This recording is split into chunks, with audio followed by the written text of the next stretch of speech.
الحمد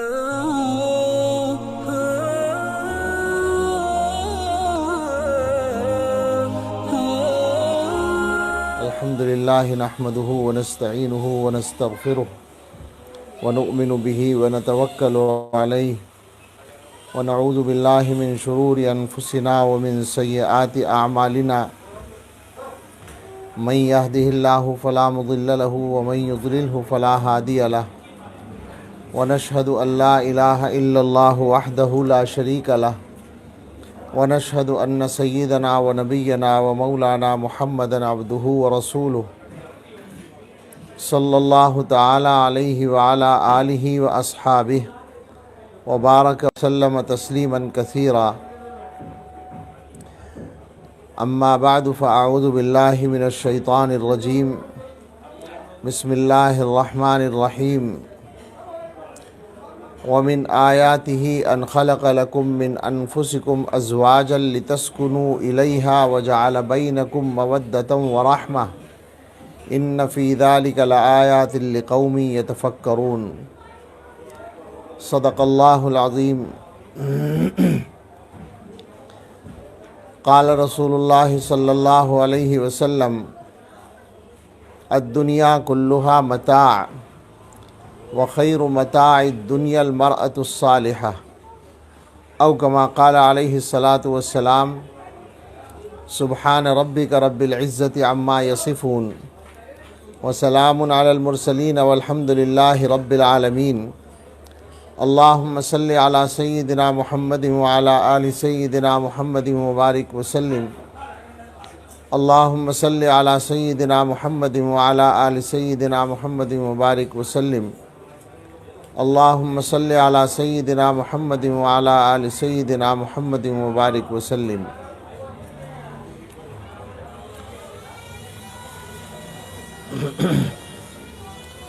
اللہ تعالیٰ کا ہم ایمان والوں پر، مسلمانوں پر یہ کرم ہے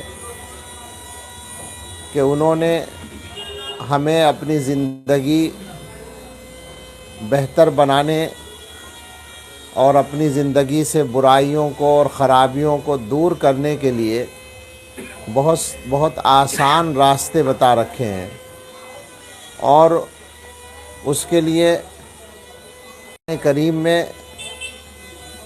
اللہ تعالیٰ نے اور رسول اکرم صلی اللہ تعالیٰ علیہ وسلم نے احادیث میں جو ہدایات دی ہیں، ان میں یہ بات بہت بنیادی ہے کہ آپس میں ایک دوسرے کو نصیحت کرتے رہو، اچھی بات بتاتے رہو، یاد دہانی کراتے رہو. قرآن کریم کی جو آیت ہے اس موضوع پر، وہ بہت چھوٹی سی آیت ہے: وَذَكِّرْ فَإِنَّ الذِّكْرَى تَنفَعُ الْمُؤْمِنِينَ. اور اس کے الفاظ کا اگر ترجمہ دیکھیں تو ترجمہ یہ ہوگا کہ یاد دہانی کرتے رہیے، یاد دلاتے رہیے، کیونکہ یاد دلانا ایمان والوں کو نفع دیتا ہے. اس کو ہم نصیحت اور تذکیر کہتے ہیں. اللہ تعالیٰ نے بتایا کہ ایمان والوں کے لیے نصیحت کرنا مفید ہوتا ہے. تو یہ واقعہ ہے کہ جب ہمارے سامنے کوئی بات نصیحت کی قسم سے آتی ہے تو کیسے بھی ہوں ہم، لیکن ہمارے دلوں پر اس کا کچھ نہ کچھ اثر ہوتا ہے، اور اگر اللہ کی توفیق ساتھ دے تو زندگی میں تبدیلی بھی آتی ہے. تو ہم سب اس وقت اسی نیت سے بیٹھیں. ہماری اس وقت زیادہ تر مخاطب تو خواتین ہیں، ان سے خصوصاً یہ گزارش ہے کہ اس گفتگو کو محض ایک تقریر سمجھ کے اور ثواب کے لیے سننے کا کام نہ کریں، بلکہ یہ سمجھیں کہ اپنی زندگی کو بدلنے کے بارے میں کچھ باتیں کہی جائیں گی. زندگی بدلنے کی بات ہم کیوں کرتے ہیں؟ یہ آسان ہے سمجھنا بالکل. وہ یہ کہ ہم لوگ جس طرح کی زندگی گزار رہے ہیں وہ زندگی مزیدار نہیں ہے، آسان نہیں ہے، خوشگوار نہیں ہے، سکون والی نہیں ہے. عام طور پر ہیں کچھ لوگ ایسے جن کے گھروں کا ماحول ایسا ہے کہ ان کی زندگی کو خوشگوار کہا جا سکتا ہے، لیکن اکثریت کا حال یہ نہیں ہے. اکثر لوگوں کا حال یہ ہے کہ وہ اپنی زندگی کے معاملات میں الجھنوں کا شکار ہیں، خصوصاً گھریلو معاملات میں۔ اچھے سے اچھے لوگ، اور عام طور پر یہی معلوم ہے، تقدیری بات اس کو ہم سمجھتے ہیں کہ بھائی کسی کو گھر والے اچھے مل جائیں یہ اس کی اچھی تقدیر ہے، یعنی شوہر کو بیوی اچھی مل جائے یا بیوی کو شوہر اچھا مل جائے، یہ گویا اس کی تقدیر ہے، اور باقی تو بڑے سے بڑے اور اچھے سے اچھے آدمی آزمائشوں میں مبتلا ہو جاتے ہیں۔ تو یہ بات اپنی جگہ ٹھیک ہے کہ سارے کام اللہ تعالیٰ کی تقدیر سے بھی ہوتے ہیں، لیکن ایک بات سمجھ لیں کہ زندگی کا جو سفر ہم کر رہے ہیں، یہ سفر ایسا نہیں ہے بالکل کہ ہمارا کوئی اختیار ہی اس میں باقی نہ ہو۔ میں رات ایک جگہ مثال دے رہا تھا، پتہ نہیں کیسے ذہن میں آئی، کہ دنیا میں جو سفر کرنے کے ذرائع ہیں عام طور پر اس میں ہوائی جہاز اور ٹرین اور ہماری ذاتی گاڑی، یہ تین چیزیں ہیں زیادہ تر۔ ہوائی جہاز ایسی سواری ہے کہ جب آپ اس میں بیٹھ گئے اور اس نے اپنا سفر شروع کر دیا تو اب وہ آپ کے اختیار میں بالکل نہیں رہا، بلکہ کسی کے بھی اختیار میں نہیں ہے۔ اس کا ایک ہی اسٹیشن متعین ہے، وہ وہاں جا کر اترے گا۔ آپ ہندوستان سے بیٹھے جدہ جانے کے لیے، راستے میں آپ کا جی چاہا کہ چلو کراچی پڑے گا راستے میں، تھوڑی دیر یہاں رکتے چلیں، یا دبئی پڑے گا راستے میں، کچھ دیر یہاں دیکھ لیں، تو یہ آپ کی خواہش پوری نہیں ہو سکتی۔ وہ سیدھا جدہ جا کر اترے گا، بالکل گویا ہمارے اختیار سے باہر کی سواری ہے۔ ایک سواری ٹرین ہے، وہ بھی ہمارے اختیار سے باہر ہے، مگر اس کے کچھ اسٹیشن زیادہ ہیں، وہ راستے میں رکتی ہے، مگر اس کا رکنا بھی ہماری مرضی کے تابع نہیں ہے۔ بہت مرتبہ ہم یہ چاہتے ہیں کہ نہ رکے اور رک جاتی ہے، بہت مرتبہ ہم یہ چاہتے ہیں کہ رک جائے اور نہیں رکتی ہے، تو وہ بھی ایک طرح سے ہمارے اختیار سے زیادہ باہر ہے۔ ایک وہ گاڑی ہے جو ہم ذاتی گاڑی لے کر چلتے ہیں، ٹیکسی ہو یا اپنی کار ہو یا بائک والے بائک چلاتے ہیں، وہ پوری طرح اختیار میں رہتی ہے، آدمی جہاں چاہے روکے جہاں چاہے چلے۔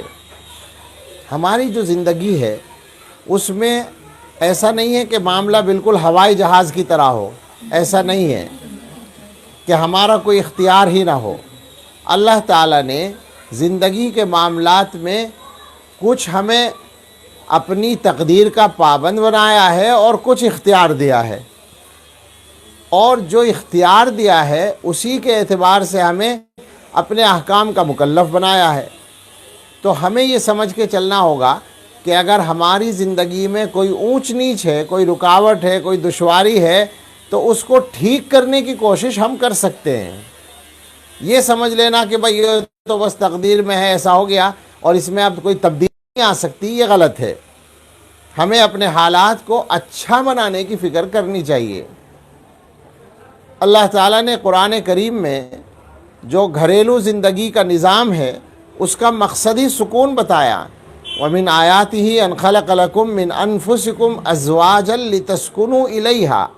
اللہ تعالیٰ نے اپنی نشانیوں میں شمار کیا، اللہ کی نشانیوں میں سے یہ بات ہے کہ اللہ نے تمہارے میں سے تمہارے لیے جوڑے بنائے، بیویاں بنائیں، تاکہ تم ان کے ساتھ مل کر سکون حاصل کرو۔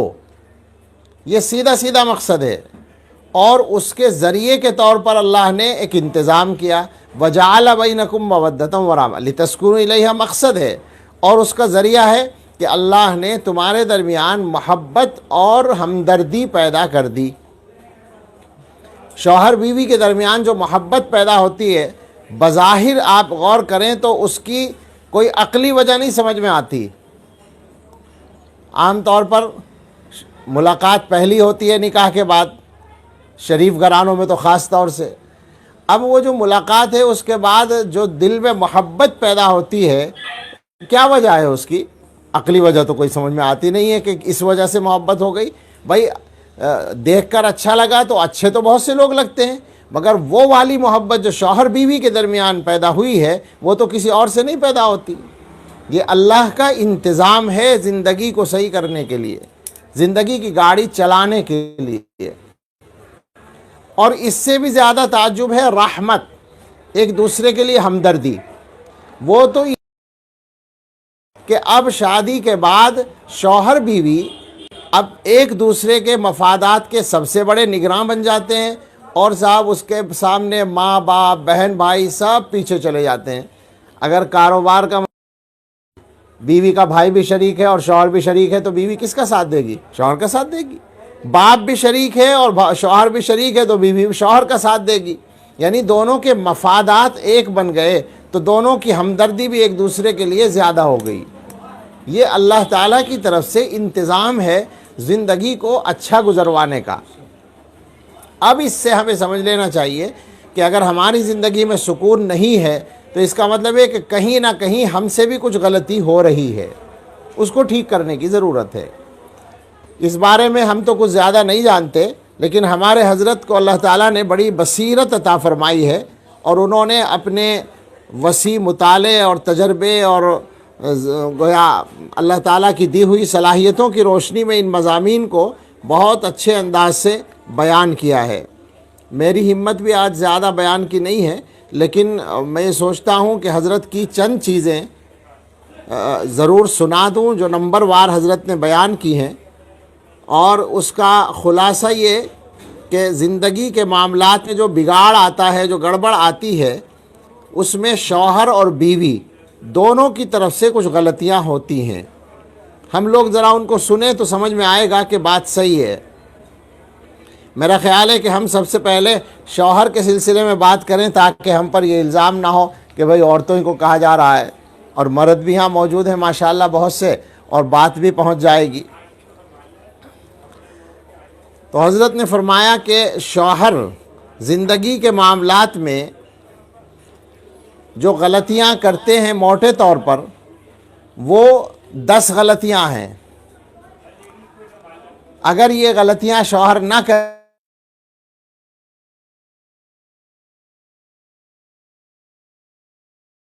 اور شان عقلاً قانوناً شوہر کی ہے، چنانچہ شوہر کے لیے ضروری ہے کہ میں اور گھر کے حالات خراب ہوتے ہیں۔ دوسرا مسئلہ ہے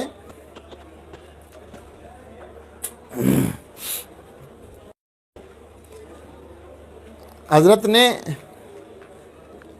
یہ 3 چیزیں شروع میں بیان کی ہیں عورت کو جو چاہیے: تحفظ، دوسرے توجہ، بیوی کو شوہر کی توجہ چاہیے، اور اس معاملے میں وہ کمپرومائز نہیں کرتی، کوئی مصالحت نہیں، ناراض ہونا ہی ہونا ہے اگر توجہ نہیں ملے گی، یہ پکی بات ہے۔ تو توجہ کے سلسلے میں بھی کوتاہی نہیں ہونی چاہیے۔ یہ مطلب نہیں کہ آدمی ہر وقت بیوی کا منہ دیکھتا رہے بیٹھا ہوا، یہ توجہ ہے، یہ نہیں ہے۔ مراد یہ ہے کہ اس کو یہ محسوس نہ ہو کہ کسی اور کی وجہ سے مجھے نظر انداز کیا گیا، بس اتنا کافی ہے۔ اور تیسری چیز چاہتی ہے بیوی حوصلہ افزائی۔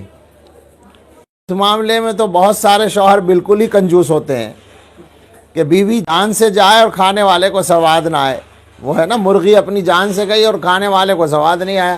وہ بیچاری محنت کر کے کھانا بناتی ہے اور وہ پھوٹے منہ سے ایک بار بھی یہ نہیں کہتے کہ تم نے اچھا کھانا بنایا ہے۔ اگر اس کو ذرا سا حوصلہ افزائی کا کوئی لفظ کہہ دیا جائے تو ساری تھکن دور ہو جائے، یہ اس کی ایک فطری بات ہے۔ تو یہ 3 ضروریات ہیں بنیادی: تحفظ اور توجہ اور حوصلہ افزائی۔ اب وہ جو غلطیوں کا سلسلہ ہے، 10 غلطیاں، ان پر بات کرتے ہیں۔ سب سے پہلا مسئلہ ہے بیوی کو نظر انداز کرنا۔ یہ شوہر کی غلطی ہے۔ نظر انداز کرنے کے معاملے میں بہت سی مرتبہ آدمی کا ارادہ نہیں ہوتا نظر انداز کرنے کا، مگر عمل ایسا ہو جاتا ہے کہ وہ محسوس کرے کہ مجھے نظر انداز کیا گیا ہے۔ یعنی مثلا آپ گھر آئے، بیوی سامنے ہے، آپ نے کوئی توجہ نہیں کی، نہ بات کی، نہ دیکھا، اور سیدھے جا کے اپنے کمرے میں اپنے کام میں لگ گئے، تو شکایت ہو جائے گی کہ لو عجیب آدمی ہے، سیدھے چلے گئے، بات بھی نہیں کی۔ آپ آدھے منٹ زحمت کر لیں، بس آدھے منٹ رک کر سلام دعا کر لیں اور پوچھ لیں کوئی بات تو نہیں ہے، اور اس کے بعد اپنے کام میں لگ جائے، معاملہ ختم ہو گیا، حل ہو گیا مسئلہ۔ اگر بیوی کوئی بات کرنا چاہے اور آپ کسی کام میں لگے ہیں تو اس کا بھی علاج یہی ہے، آسانی سے آپ 1 منٹ کے لیے اپنے آپ کو اپنے کام سے روک لیں، بات سن لیں، بات ختم ہو جائے گی۔ بات نہیں سنیں گے نقصان ہوگا، شکایت پیدا ہو جائے گی۔ میں ہر چیز کی تفصیل بہت زیادہ نہیں کرنا چاہتا تاکہ سب باتیں آ جائیں۔ دوسری غلطی جو شوہر کرتے ہیں، بعض شوہر، اللہ بچائے، بعض شوہر کرتے ہیں طلاق کی دھمکی۔ جب بیوی سے لڑائی ہونے لگتی ہے تو وہ آسانی کے ساتھ یہ لفظ لے آتے ہیں زبان پہ کہ میں تمہیں چھوڑ دوں گا۔ حضرت یہ فرماتے ہیں کہ جس دن شوہر کی طرف سے یہ جملہ سننے کو مل جائے گا، اسی دن اس کے دماغ سے اپنے تحفظ کا احساس ختم ہو جائے گا اور وہ اپنے آپ کو خطرے میں محسوس کرنے لگے گی۔ وہ جو تحفظ ہے وہ نکل گیا، جو شوہر کی طرف سے تحفظ کا ایک فطری مطالبہ تھا اور اس کا اعتماد تھا، اب شوہر پر وہ اعتماد ختم ہو گیا۔ اس کی وجہ سے بیوی کا طریقہ پھر بدلے گا اور حالات خراب ہوں گے۔ تو یہ بہت بڑی غلطی ہوتی ہے کہ شوہر بیوی کو طلاق کی دھمکی دے۔ طلاق دینا آسان بات نہیں ہے۔ طلاق دینے کے بارے میں کہا کرتا ہوں کہ طلاق کا ترجمہ سن لیں پھر ذرا سوچیں۔ طلاق کا ترجمہ یہ ہے کہ وہ نکاح کے لیے مہینوں یا سالوں تک تو رشتہ تلاش کیا گیا، مختلف خاندانوں کی لڑکیوں کو دیکھا گیا، معلومات حاصل کی گئیں، پھر ان میں سے ایک لڑکی سمجھ میں آئی، ایک خاندان سمجھ میں آیا، شریف لوگ ہیں، اچھی لڑکی ہے، وہاں رشتہ دیا گیا، اپنے خاندان والوں سے مشورہ کیا گیا، پھر رشتہ دیا گیا۔ اس کے بعد ان لوگوں نے ٹائم لیا، انہوں نے اپنے خاندان والوں سے مشورہ کیا، آپ کے بارے میں تحقیقات کی، لڑکا کیسا ہے، کیا کرتا ہے، گھر کا ماحول کیا ہے، مزاج کیا ہے، ساری تحقیقات کی۔ مہینے، 2 مہینے، 4 مہینے، زمان سال تھے، اب ذرا جلدی کام ہونے لگا، پھر بھی 2-4 مہینے، 6 مہینے تو بالکل نارمل لگتے ہی ہیں۔ انہوں نے تحقیقات میں وقت لگایا، اس کے بعد انہوں نے آپ سے ہاں کر دی کہ ٹھیک ہے صاحب ہم تیار ہیں، تو اس کے لیے آپ نے کچھ پیسہ خرچ کیا۔ اس کے بعد پھر ایک سلسلہ چلا اور اس کے بعد ایک تاریخ طے کی گئی، رشتہ داروں کو دعوت دی گئی، جو آج کل ہوتا ہے۔ لاکھوں روپیہ آپ نے خرچ کیا، سارے رشتہ دار جمع ہوئے، کئی سو آدمی یا 1000 آدمی جمع ہوئے، اتنی محنت ہوئی، اس کے بعد وہ نکاح وجود میں آیا۔ اس نکاح کو ختم کرنے کا نام ہے طلاق۔ تو اس میں کم سے کم اتنی محنت تو اور ہونی چاہیے نا، اتنا ٹائم تو مزید لگنا چاہیے۔ اس نکاح کو ختم کرنے میں جتنا کرنے میں ٹائم لگا تھا اتنا ختم کرنے میں بھی غور و فکر ہونا چاہیے، مگر لوگوں نے اس کو کھیل سمجھ رکھا ہے۔ اگر اس طرح سے کریں گے طلاق نہیں ہوگی، 99% طلاقیں رک جائیں گی اگر آدمی ذمہ داری کا احساس کرے گا۔ تو طلاق کی دھمکی دینا یہ شوہر کی دوسری غلطی۔ تیسری غلطی ہے دوسری شادی کی دھمکی دینا۔ یہ بھی کچھ لوگ کرتے ہیں، بعض لوگ مذاق میں کرنا شروع کرتے ہیں، مگر عورت اس مذاق کو سیریس لیتی ہے۔ یہ مذاق نہیں ہوتا، اس کے نزدیک مذاق نہیں ہوتا، آپ سمجھ رہے ہیں کہ ہم مذاق کر رہے ہیں، تو اس کی وجہ سے بھی اس کا تحفظ کا احساس ختم ہو جاتا ہے۔ ہمارے حضرت فرمایا کرتے ہیں کہ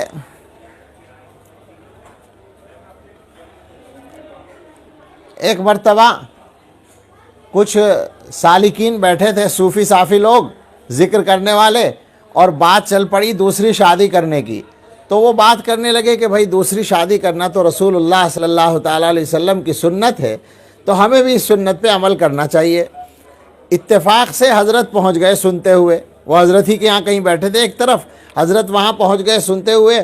حضرت نے فرمایا کہ بڑی خوشی ہوئی مجھے کہ آپ حضرات کے مزاج میں سنت پہ چلنے کا جذبہ پیدا ہو رہا ہے، اور اسی کے تحت آپ یہ بات کر رہے ہیں کہ دوسرا نکاح کرنا حضور کی سنت ہے، تو مجھے خوشی ہے کہ آپ نے ایک سنت پہ عمل کرنے کا ارادہ کیا، لیکن اس میں مجھے تھوڑا سا اتنا اضافہ کرنا ہے کہ سنت پہ عمل سنت کے مطابق ہی ہونا چاہیے۔ یعنی سنت تو اسی کو کہا جائے گا نا جو حضور کا طریقہ ہے، تو حضور صلی اللہ تعالیٰ علیہ وسلم کے طریقے کے مطابق آپ شادی کریں، اور حضور نے جو عمل کیا وہ یہ تھا، وہی آپ کریں کہ آپ ایسا کریں، پہلی شادی اپنے سے 15 سال بڑی 40 سالہ 2 شوہروں سے بیوہ ہونے والی کئی بچوں کی ماں سے شادی کریں پہلی، اور 25 سال اس کے ساتھ گزاریں، اور جب آپ کی بڑھاپے کی عمر آ جائے تو پھر دوسری شادی آپ کر لیں کنواری لڑکی سے تو بالکل حضور کی سنت کے مطابق ہو جائے گا۔ حضرت فرماتے ہیں کہ سب کے دماغ سے کیڑا نکل گیا، سب کی سمجھ میں بات آ گئی کہ یہ ہماری غلطی تھی۔ ایک واقعہ حضرت نے اور لکھا ہے، وہ یہ کہ امریکہ کی بات ہے، حضرت کا جب وہاں قیام تھا تو حضرت کو عورتوں نے یہ میسج پہنچایا، مختلف عورتوں نے، کہ ہمیں شوہر توجہ نہیں دیتے، کیا کریں؟ تو حضرت نے شوہروں کو بلا کر ان کی کلاس لی، ان سے پوچھا کیا بات ہے؟ تو انہوں نے یہ کہا کہ اصل میں کیا کریں، یہاں کا ماحول اتنا آزاد ہے کہ جب بھی کہیں باہر نکلتے ہیں تو طرح طرح کی عورتیں بے پردہ کھلی ہوئی نظر آتی ہیں، گوری وہ جو ہوتی ہیں امریکن انگریز، تو ان کی طرف دھیان جاتا ہے، تو اس کی وجہ سے اپنی بیویوں کی طرف توجہ کم ہو جاتی ہے۔ تو حضرت نے ان کو یہ فرمایا کہ دیکھو علاج کرو، علاج یہ ہے کہ ذہن میں یہ بات بٹھا لو کہ ہمیں دوسری شادی نہیں کرنی ہے، بس اور کچھ نہیں کرنا، اور کوئی نصیحت نہیں کی۔ یہ فرمایا کہ ذہن سے نکال لو کہ دوسری شادی کرنی ہے، یہ نکال دو۔ فرماتے ہیں ایک ہفتہ ہی گزرا تھا، یہ لکھا ہے میرے سامنے، ایک ہفتہ ہی گزرا تھا، وہ لوگ آ کے کہنے لگے کہ حضرت عجیب بات ہے، جس دن سے دماغ سے نکالا ہے اس دن سے اپنی بیویاں اچھی لگنے لگی۔ بھائی جب یہ بات سمجھ میں آ گئی کہ یہ جو باہر نظر آ رہی ہیں یہ ہماری نہیں ہو سکتی، تو جو ہماری ہے بس اسی سے کام چلانا ہے، تو وہ تو پھر اچھی لگے گی، اور کیا ہوگا۔ دوسری شادی جو ہے اس کی دھمکی دینا یہ گھر کو خراب کرتا ہے۔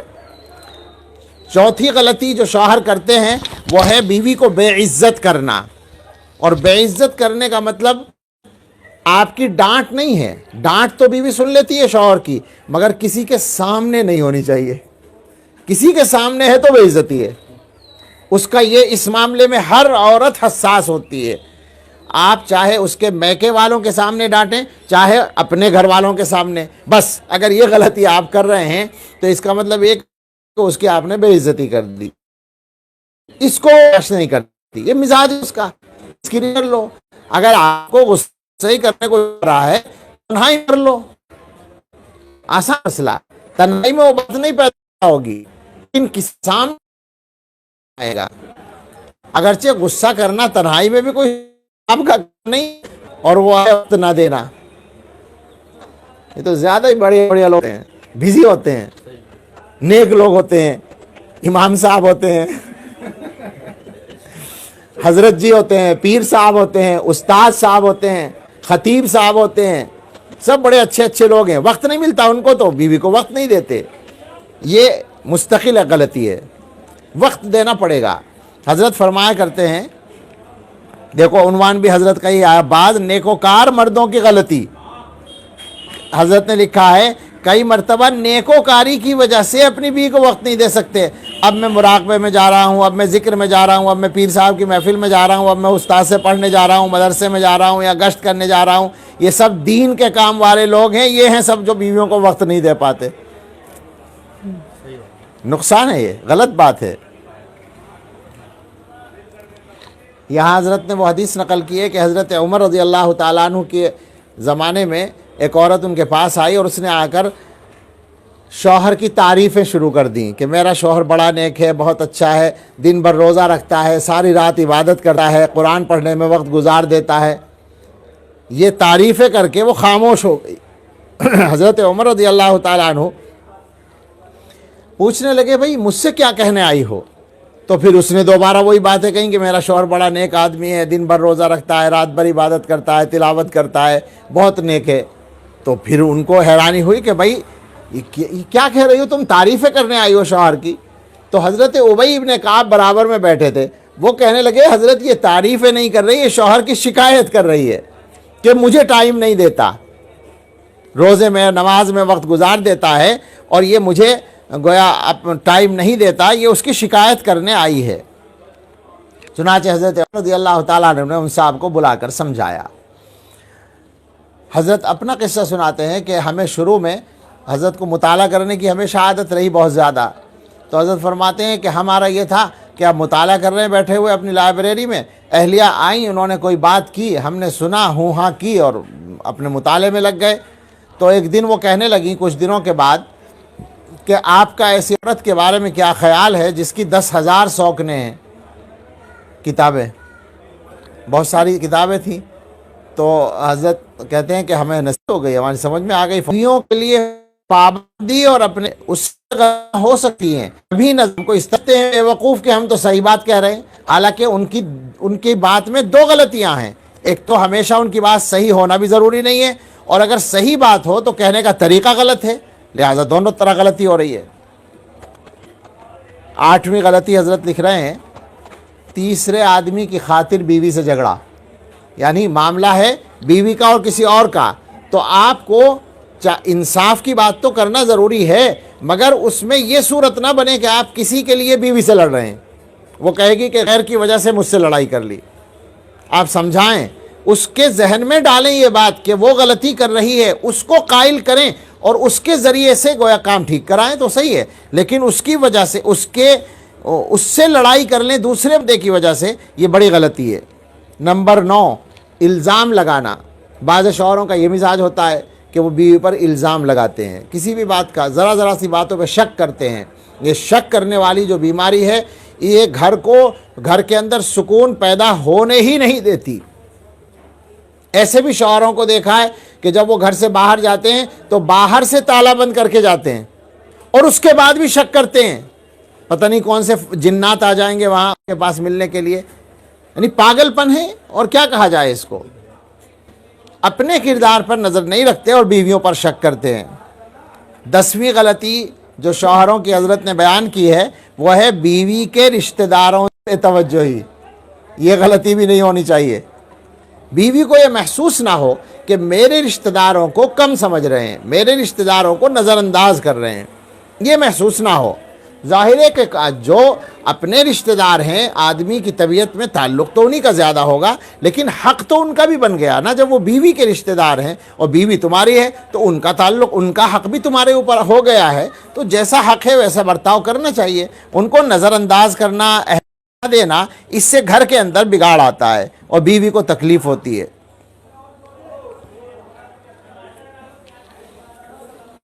اب 10 چیزیں حضرت نے لکھی ہیں، ان کی تو صرف فہرست سنا دوں. مردوں ہی کے لیے کیا کرنا چاہیے، یہ تو 10 غلطیاں تھیں، اور اب 10 کرنے کے کام ہیں. نمبر 1، ہمیشہ مسکراتے ہوئے گھر میں آئیں.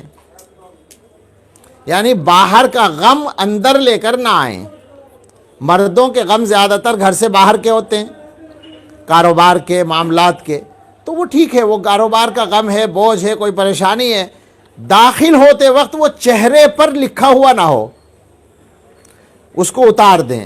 گھر میں بیٹھنے کے بعد جب بیوی سے بات چیت ہو جائے پھر بتائیں، کوئی حرج نہیں ہے. بیوی بھی آپ کا غم بانٹے گی، لیکن داخل ہوتے ہوئے آپ اس کے دماغ پر بوجھ ڈالیں، یہ غلط ہے. مسکراتے ہوئے آئیں. دوسرے، بیوی کے اچھے کاموں کی تعریف کریں. تیسرے، میں جلدی پڑھ رہا ہوں تاکہ یہ پورا ہو جائے، بیوی کے کاموں میں دلچسپی لیں. ہم لوگوں کا جو معاملہ ہے وہ تقریباً سب کا یہی ہے کہ جو عورتوں کے کام ہیں، ہم تو حضرت جی ہیں، ہم تو بڑے صاحب ہیں، فلاں صاحب ہیں، ہمیں کوئی مطلب ہی نہیں ہے. ارے بھائی، وہ کوئی کام کر رہی ہے، آپ اس میں تھوڑی سی مدد کر دیں، دلچسپی لیں، پوچھ لیں کچھ چاہیے، کچھ منگانا ہے کیا. جو بھی کام ہے، ہم لوگوں کا حال تو یہ ہے عام طور پر کہ گھر میں مہمان بھی ہوں گے، گھر والے کہیں گے آپ جا رہے ہیں ذرا فلاں سامان بھیج دیں، 2 گھنٹے بعد آئیں گے اور کہیں گے میں تو بھول گیا، اور مہمان تیار ہیں. اب وہ کہاں سے کرے گی انتظام؟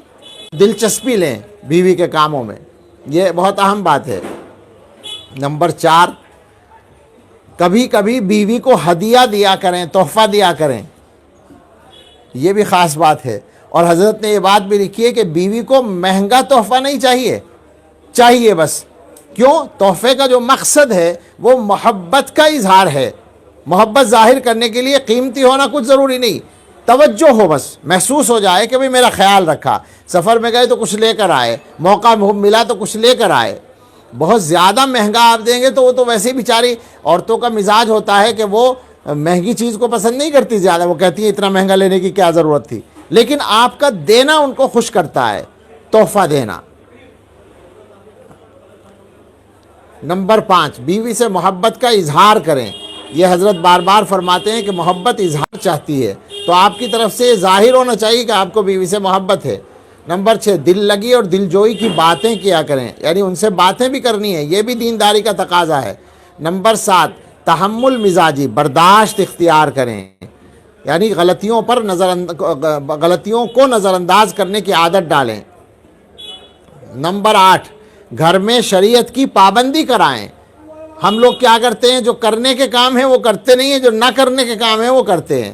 شریعت کے خلاف جو چاہے ہوتا رہے گھر میں، ہمیں کوئی فرق نہیں پڑتا، پردہ نہ ہو، نماز نہ ہو، غیبتیں ہوں، وقت ضائع ہو، گانے وانے سنے جا رہے ہوں، شوہر کو سب چلتا ہے، مگر اپنے مزاج کے خلاف نہ ہو، چونکہ مزاج شریعت کے مطابق بنے ہوئے نہیں ہیں۔ اپنے مزاج کے خلاف ہوگا تو غصہ آئے گا، اور شریعت کے خلاف ہوگا تو کوئی کانوں پہ جو نہیں رینگتی، یہ غلط بات ہے۔ گھر والوں سے، اپنے بیوی اور بچوں سے شریعت کی پابندی کرانا ذمہ داری ہے۔ نمبر 9 ایک بہت اچھا اصول ہے، ہر بیوی دونوں ایک وقت میں غصہ نہ کریں۔ یہ بہت بڑھیا، اس کا تجربہ ہے، طے کر لیں، آپ کو آپس میں باقاعدہ معاہدہ کریں اس کا کہ اگر غصہ مجھے آ جائے تو تم اس وقت بولنا نہیں، تمہیں غصہ آئے گا تو ہم نہیں بولیں گے، جب غصہ بات کریں گے جھگڑا ہی ختم ہو جائے گا، غصہ اترنے کے بعد تھوڑی جھگڑا ہوتا ہے۔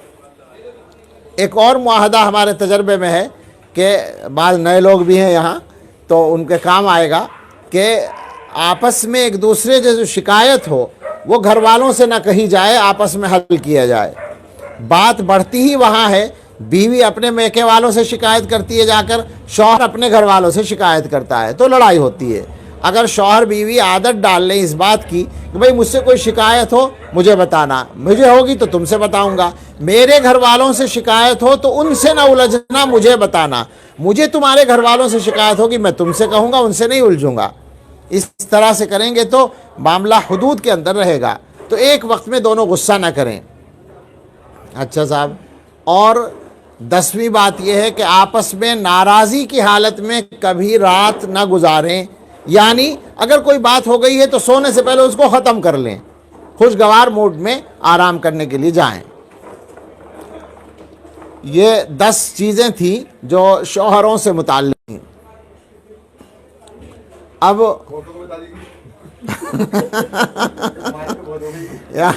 حافظ عمران صاحب جو ہے پریشان ہو گئے کہ ہم نے خواتین کو بلایا تھا بیان سننے کے لیے، ساری نصیحت ہمارے حصے میں آ گئی اور ان کا نمبر آیا نہیں ابھی تک۔ آ رہا ہے ان کا نمبر، بالکل آ رہا ہے، ظاہر ہے کہ بات تو دونوں کی کرنی ہے نا۔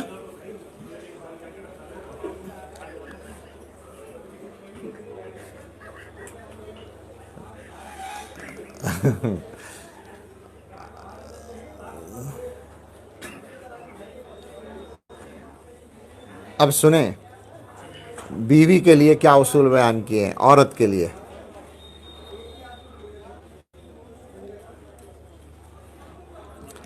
حضرت فرماتے ہیں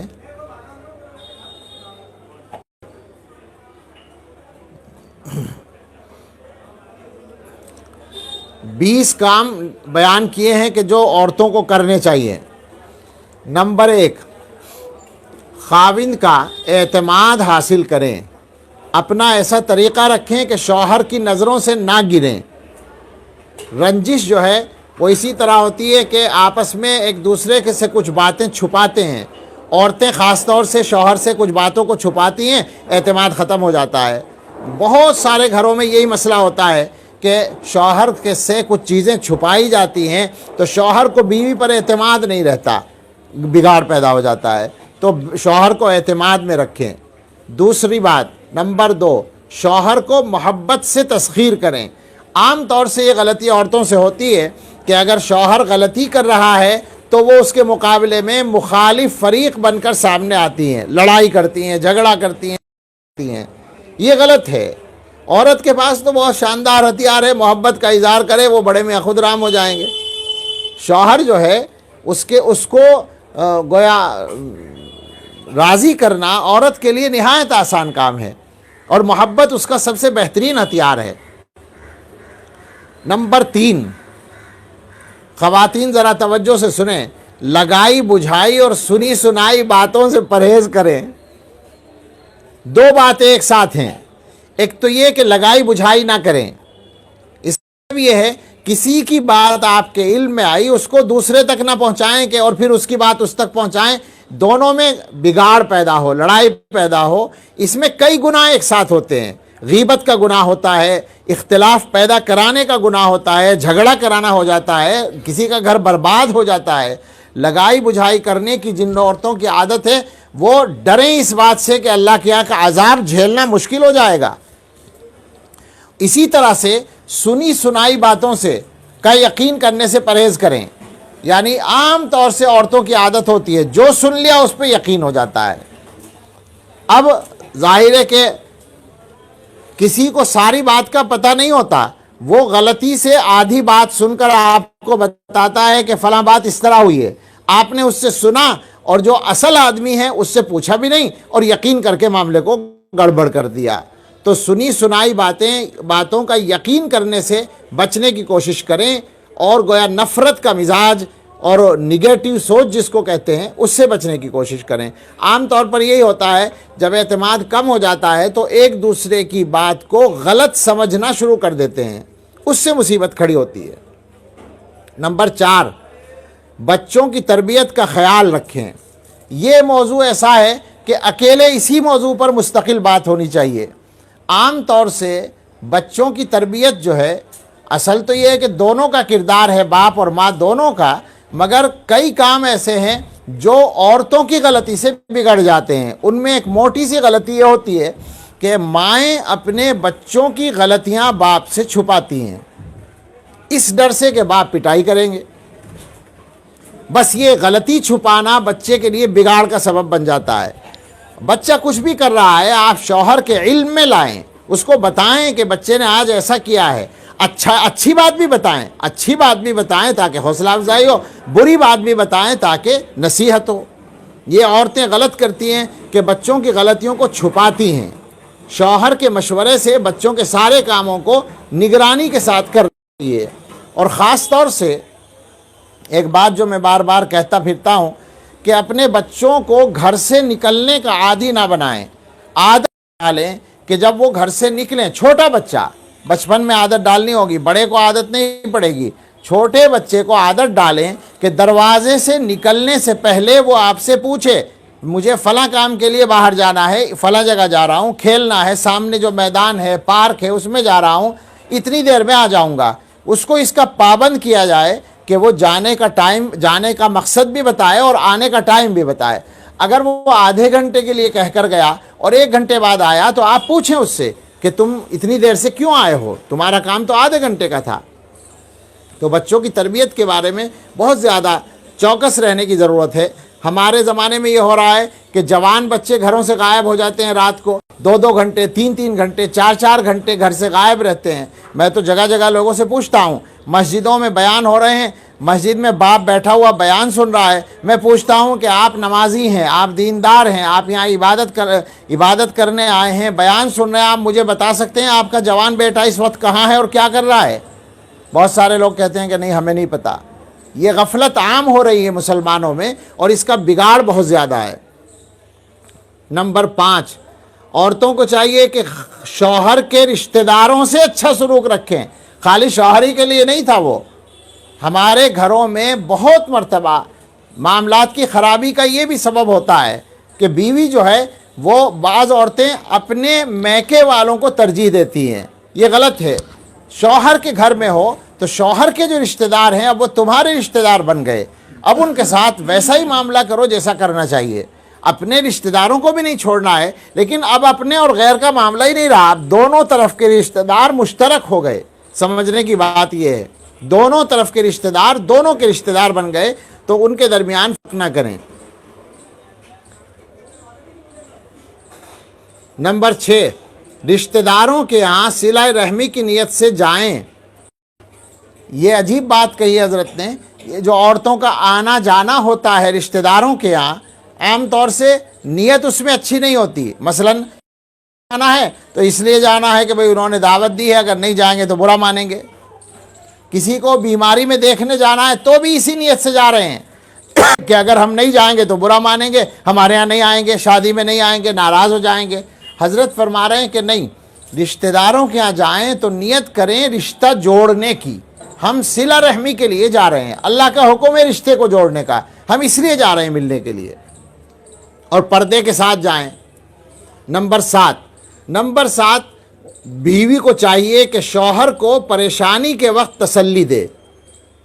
یہ کام کچھ عورتیں کرتی ہیں, مگر ایک بڑی تعداد عورتوں کی ایسی ہے جو شوہر کو اس کے حال پہ چھوڑ دیتی ہیں. وہ بیچارہ پریشان ہے کاروبار میں یا کسی معاملے میں, اور آپ اوپر سے اس کو مزید پریشان کر دیتی ہیں, تو ظاہر ہے کہ اس کے ذہن پر اس کا برا اثر پڑتا ہے. ہونا تو یہ چاہیے کہ بیوی اور شوہر کے لیے بیوی ایک مددگار ثابت ہو. یہ واقعہ ہے کہ بیوی کی طرف سے حوصلہ افزائی ملے تو بڑے بڑے معاملات میں آسانی ہو جاتی ہے, اور اس کا سب سے شاندار نمونہ حضرت خدیجہ الکبریٰ رضی اللہ تعالی عنہ کا کردار ہے. جب رسول اللہ صلی اللہ تعالی علیہ وسلم کو پہلی وحی آئی اور آپ اس کی کیفیت میں گھبراہٹ کی حالت میں گھر پر پہنچے, تو آپ نے حضرت خدیجہ رضی اللہ تعالیٰ عنہ کو جا کر سنایا کہ میرے ساتھ ایسا ایسا ہوا ہے. تو حضرت خدیجہ نے ایسی تسلی دی کہ وہ تاریخی چیز بن گئی. انہوں نے حضور کو یاد دلایا کہ آپ تو اتنے اچھے آدمی ہیں, آپ غریبوں کی مدد کرتے ہیں, کمزوروں کی مدد کرتے ہیں, یتیموں کا سہارا بنتے ہیں, آپ کو اللہ تعالیٰ ضائع نہیں کریں گے, آپ پریشان نہ ہوں. جیسے کوئی گویا بڑا آدمی تسلی دے, اس انداز سے حضرت خدیجہ رضی اللہ تعالیٰ عنہ نے حضور کو تسلی دی, اور اس کے بعد حضرت ورقہ ابن نوفل کے پاس حضور کو وہ لے کر گئیں. انہوں نے بتایا کہ یہ تو اللہ کا فرشتہ آپ کے پاس آیا ہے, آپ پیغمبر ہیں. تو شوہر کے پریشانی کے معاملات میں بیوی شوہر کی مدد کرے اور اس کا حوصلہ بڑھائے. حضرت نے ایک واقعہ لکھا ہے, عجیب واقعہ ہے. یہ لکھا ہے کہ جب بنگلہ دیش بنا تھا تو ظاہر ہے کہ وہ پاکستان کا حصہ تھا, اور پاکستان کے بہت سارے لوگ وہاں تھے ڈھاکہ وغیرہ میں. جب تقسیم ہوا تو وہاں سے بھاگے پاکستان کے لوگ بڑی تعداد میں, اور بہت سارے وہاں پھنس بھی گئے. تو جو وہاں سے بھاگے تھے, نکلے تھے, ان میں سے ایک صاحب کا حضرت واقعہ سناتے ہیں کہ وہ وہاں پر ان کے کئی گیس اسٹیشن تھے, اور پیسہ اتنا تھا کہ ایک مرتبہ, یعنی آپ سمجھے کہ سن 71 میں تو بنگلہ دیش بنا ہے, اس سے پہلے کی بات ہے, ان کا ایک نوکر 2 لاکھ روپے لے کے بھاگ گیا, اور کچھ دنوں کے بعد آ کے معافی مانگ لی, معاف کر دیا. اتنا پیسے والا اور اتنا اچھا آدمی. لیکن جب وہاں سے بھاگنے کا ان کی نوبت آئی, کراچی وہ اترے اس حال میں کہ وہ اور ان کی بیوی اور بدن پر جو کپڑے تھے اس کے علاوہ کچھ ان کے پاس نہیں تھا. کراچی میں وہ آ کے بالکل خالی ہاتھ اتر گئے. وہاں ایک بھائی رہتے تھے, ان کے گھر چلے گئے. فرماتے ہیں حضرت کہ وہ صاحب خود سنایا کرتے ہیں کہ کراچی کر میرا حال ایسا تھا کہ میرا جی چاہتا تھا کہ میں خودکشی کر لوں, کیا کر لوں, کہاں تھا میں اور کہاں آ گیا, کتنا پیسہ تھا, کتنا بڑا کاروبار تھا, اور کب گیا ہوں. لیکن بیوی نے سہارا دیا. بیوی نے ایک عجیب کام کیا, ان کا حوصلہ بڑھانا شروع کیا, اور اس کے لیے بھی سلیقہ یہ اختیار کیا کہ جب سب لوگ کھانا کھانے بیٹھتے تھے بھائی کے گھر میں, تو ان کی بیوی کہتی تھی کہ بھائی بات یہ ہے کہ میں تو بہت گھبرا گئی تھی ان حالات سے, مگر یہ جو تمہارے بھائی ہیں ان کو بڑی ہمت اللہ نے دی ہے, اور یہ بہت حوصلے سے ان حالات کا مقابلہ کر رہے ہیں. سب کے سامنے ان کی عزت بڑھانے کے لیے اس طرح کی باتیں کرتی تھیں. اور اس کے بعد جب بار بار اس طرح کی بات بیوی کی طرف سے آئی تو حوصلہ ان میں پیدا ہوا. وہ جو ٹوٹ گئے تھے حالات سے, اس میں ذرا طاقت آئی دل میں. تو وہ کہتے ہیں کہ میں نے ایک ٹرک خریدا قرض لے کر, اور اس کو چلانا شروع کر دیا. وہ لائن تھی ان کی, تو انہوں نے اس کو چلانا شروع کیا. اب وہ فرماتے ہیں کہ 5 سال گزرے ہیں, میری کمپنی میں سینکڑوں ٹرک موجود ہیں, اللہ نے اتنا دیا ہے. تو بیوی کی حوصلہ افزائی سے بھی آدمی کا حال بدل جاتا ہے. نمبر 8, شوہر کو صدقہ خیرات کی ترغیب دیتی رہیں. یہ کام تو عام طور سے عورتیں نہیں کرتی, وہ تو اپنے خرچوں کے لیے پیسے مانگتی ہیں, لیکن اچھے کاموں کے لیے, غریبوں کی مدد کے لیے ترغیب دینا یہ بہت بڑا عمل ہے, اور اس کے بڑے فائدے ہیں. نمبر 9, کھانے کو ذکر و فکر کے ساتھ پکائیں. سبحان اللہ. حضرت فرماتے ہیں کہ جب کھانا پکائیں تو اللہ کو یاد کرتی رہیں, اس میں کھانے میں برکت آئے گی, نور آئے گا. نمبر 10, کام کو وقت پر سمیٹنے کی عادت ڈالیں. یہ نوجوان لڑکیوں میں زیادہ ہوتا ہے, نئی شادی شدہ عورتوں لڑکیوں میں, کہ کام سمیٹنے کا مزاج نہیں ہوتا. بڑی عمر والوں کو تو عادت ہو جاتی ہے, لیکن اس کی وجہ سے گھر میں حالات خراب ہوتے ہیں. اگر کام وقت پر کرنے کی عادت ہوگی تو اس کی وجہ سے شوہر بھی خوش رہے گا اور سسرال کا ماحول بھی اچھا رہے گا. نمبر 11, گھر کو صاف ستھرا رکھیں. یہ بھی حضرت نے باقاعدہ ایک ہدایت دی ہے کہ گھر کو صاف رکھنے کی عادت ڈالیں. نمبر 12, صاف رکھنے کی عادت تو عام طور سے عورتوں کو ہوتی ہے, اس پر زیادہ ہمیں محنت کرنے کی ضرورت نہیں. نمبر 12, یہ بہت شاندار بات ہے, فون پر مختصر بات کرنے کی عادت ڈالیں. یہاں پانی مرتا ہے. ہماری خواتین آج کل کے زمانے میں چند عورتیں تو ضرور ہے ان سے لمبی لمبی بات ہوگی, اپنی خالہ ہوں گی, اپنی بہن ہوگی, اپنی اور کوئی اس طرح کی سہیلی ہوگی. 2-3 عورتیں ایسی ہوں گی کہ جب ان کا فون آ جائے گا تو پون گھنٹہ لگ گیا یا آدھا گھنٹہ لگ گیا یا 1 گھنٹہ لگ گیا, کچھ پتہ نہیں چلے گا. اور اس زمانے میں تو ٹائم کے حساب سے کال کا ریٹ رہا ہی نہیں, تو بالکل ہی آسانی ہو گئی. یہ تو اس زمانے میں بھی تھا جب کال ریٹ ٹائم کے حساب سے لگتا تھا, اس زمانے میں بھی بل کا پتہ بعد میں چلتا تھا. تو فون پر بات مختصر کرنے کی عادت ڈالیں. ظاہر ہے کہ ضروری بات مختصر ہی ہوتی ہے, ضروری بات عام طور سے لمبی نہیں ہوتی. لمبی جو ہے وہ غیر ضروری باتیں ہوتی ہیں. کھانا کیا بنایا ہے, فلاں نے کھا لیا ہے نہیں کھایا, تو وہ کون کیا کر رہی ہے, کہاں بیٹھی ہے, اس نے کپڑے کیسے پہن رکھے ہیں, واہیات باتیں ہیں. یہ باتیں اگر معلوم ہو جاتی ہیں تو دین دنیا کا کون سا فائدہ ہوتا ہے, اور نہ معلوم ہو تو دین دنیا کا کون سا نقصان ہوتا ہے. مگر انہی باتوں میں بات لمبی ہو جاتی ہے. سمجھ کے چلیں, میں جو کہنا چاہتا ہوں وہ یہ نہیں ہے کہ خرچے کا مسئلہ ہے. یہ آج کل خرچے کا مسئلہ نہیں رہا. آپ 2 منٹ بات کریں یا 10 منٹ بات کریں, وہ خرچہ تو برابر ہے. مسئلہ ہے وقت کو خراب کرنے کا, وقت ضائع کرنے کا, زبان کا غلط استعمال کرنے کا. جتنی زیادہ باتیں ہوں گی اتنی زیادہ گناہ ہوں گے ہمارے ذمے. ظاہر لمبی بات میں غیبتیں بھی ہوں گی, چغلخوری بھی ہوگی, سب کچھ ہوگا. اس سے بچنا ہے, مختصر بات کریں. نمبر 13, ضروری باتیں نوٹ کرنے کے لیے ایک نوٹ بک بنائیں. یہ حضرت مشورہ بہت اچھا دے رہے ہیں کہ جو ضروری کام ہوں ان کو روزانہ لکھ لیا کریں کہ آج ہمیں یہ کام کرنے ہیں. جو جلدی کے کام ہیں وہ یہ ہیں, اور جو اطمینان سے کرنے کے ہیں وہ یہ ہیں. نمبر 14, گھر کے اندر کچھ ضرورت کی چیزوں کو سنبھال کر رکھیں. یہ بھی عورت کا کام ہے کہ گھر میں جو وقتاً فوقتاً چیزوں کی ضرورت پڑتی ہے, بعض دوائیں ہیں, بعض اوزار ہیں, پیچکس, پلاس وغیرہ, اور اس طرح کی جو ضرورت کی چیزیں ہیں گھر میں جن کی نوبت آ جاتی ہے استعمال ہونے کی. اب شوہر اچانک کہے گا کہ ذرا پیچکس لانا. اب اگر آپ کو سنبھال کر رکھنے کی عادت نہیں ہے تو تلاش کرنے میں وقت لگ جائے گا. یہ چھوٹا سا کام ہوتا ہے لیکن ذرا سی توجہ سے صحیح ہو جاتا ہے, اور توجہ نہ کرنے سے پریشانی کھڑی ہوتی ہے.